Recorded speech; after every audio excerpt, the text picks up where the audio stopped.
21 August grenade হামলার মামলায় তারেক রহমান ও লুৎফুজ্জামান বাবর সহ ৪৯ আসামির সবার খালাসের বিরুদ্ধে রাষ্ট্রপক্ষের আপিল শুনানি চলছে।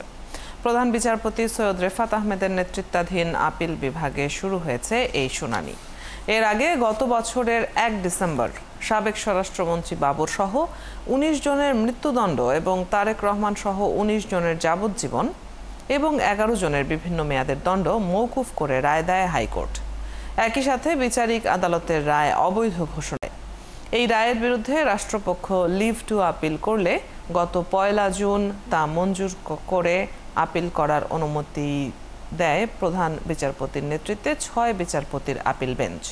২০০৪ সালের ২১ আগস্ট ঢাকার বঙ্গবন্ধু এভিনিউতে আওয়ামী লীগের কার্যালয়ের সামনে এক সমাবেশে শেখ হাসিনা সহ নেতাকর্মীদের ওপর এই হামলা হয়।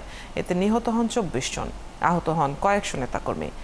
ওই হামলার ঘটনায় হত্যা ও বিস্ফোরক দ্রব্য আইনে ২টি মামলা দায়ের করা হয়। আদালত পাড়ায় আছেন সহকর্মী সৈকত সাদিক, আরও খবর নিয়ে যুক্ত হচ্ছেন তিনি।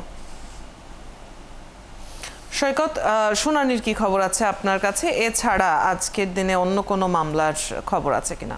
মামলা ২০০৪ সালে আওয়ামী লীগের সমাবেশে গ্রেনেড হামলার যে ঘটনা, যে মামলাটি দায়ের হয়েছিল এবং এই মামলা আপনি বলছিলেন যে সাবেক স্বরাষ্ট্র প্রতিমন্ত্রী লুৎফুজ্জামান বাবর এবং বিএনপির যে এখনকার ভারপ্রাপ্ত চেয়ারম্যান তারেক রহমান সহ প্রায় ৪৯ জন আসামি সবাইকেই কিন্তু হাইকোর্ট থেকে খালাস দেওয়া হয়েছিল এবং সেই আদেশের বিরুদ্ধেই রাষ্ট্রপক্ষ যে আবেদন করেছিলেন বা আপিল করেছিলেন, সেই আপিলের উপর শুনানি কিন্তু আজকে শুরু হয়েছিল।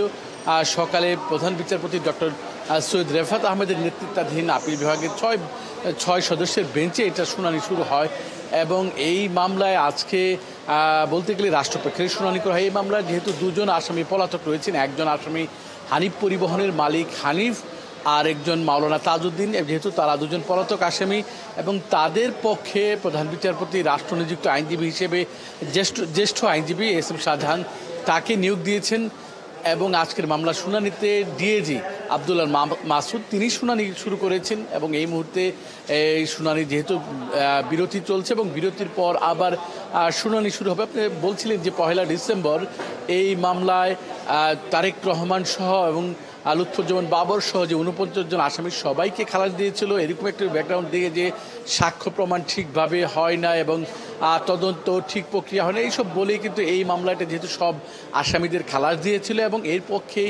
বিপক্ষে এই রায়ের বিপক্ষে কিন্তু রাষ্ট্রপক্ষ থেকে আপিল করা হয় এবং সে আপিলের আজকে শুনানি তদিতে এই মুহূর্তে যেহেতু আদালতের শুনানি বিরতি রয়েছে, আমরা পরবর্তীতে শুনানি শুরু হওয়ার পরেই কিন্তু আমরা পরবর্তী সংবাদে জানিয়ে দিতে পারবো আজকে কি শুধু রাষ্ট্রপক্ষে শুনানি করবে বা এই শুনানিটা আর কতদিন চলবে, এই শুনানিতে আসামি পক্ষের যারা আইনজীবী আছেন তারা শুনানি করবেন, সব মিলে আমরা যতটুকু নিশ্চয়ই আমরা পরের সংবাদে এই ব্যাপারে আরো বিস্তারিত জানবো। ধন্যবাদ সৈকত আজকের খবরগুলো জানিয়ে দেবার জন্য।